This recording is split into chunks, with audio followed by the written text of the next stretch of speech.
எல்லா புகழும் என் இயக்குனருக்கே. இதை நான் வந்து எப்போவுமே சொல்வேன். ரஞ்சித்துக்கு தெரியும், இயக்குனர் இல்லாமல் ஒன்றுமே முடியாது. இயக்குனர் தான்.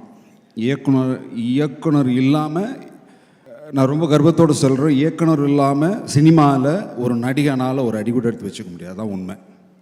இந்த ஃபேக்டை நம்ம புரிஞ்சுக்கணும். நடிகன் வந்து அவன் உள்வாங்கிறான், அவன் திருப்பி கொடுக்குறான், அதெல்லாம் ஓகே, அதுதான் அவன் வேலை, அவன் தொழில், அது செய்யணும், அது வேறு. ஆனால் அங்கே இயக்குனர் இல்லாமல் அணு செய்யாது. அதுதான் உண்மை. நான் முதல்லையே இதை பேச்சு ஆரம்பிக்கும் போதே மாறிக்க நன்றியை சொல்லுவேன். நீங்கள் இல்லைன்னா இது நடந்திருக்காது, என்னால் நடிச்சிருக்க முடியாது. இன்னொன்று முக்கியமாக எனக்கு என்னென்னா, எப்போவுமே நீ யார் அப்படின்னு கேட்டால் நான் வந்து நடிகன், ட்ரெயின்டு நடிகன்னு சொல்வேன். அது என் கர்வம். ஆனால் எனக்கு ஒரு படமும் புது படம் தான்.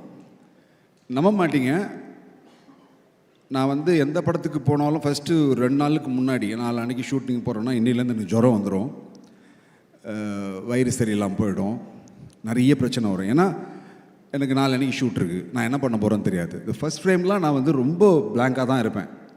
படம் முழுக்க அப்படி தான் இருப்பேன் நிறைய நேரங்களில். பட் ஜென்ரலாக வந்து அந்த பயம் இருந்துகிட்டே இருக்கும். நம்ம என்ன பண்ண போகிறோம் அதை ஒரு மொமெண்ட்டும் அதை ஃபுல்ஃபில் பண்ணுறது இயக்குனர் இல்லாமல் இது சான்சஸே இல்லை இந்த படம். நன்றி அகெயின்.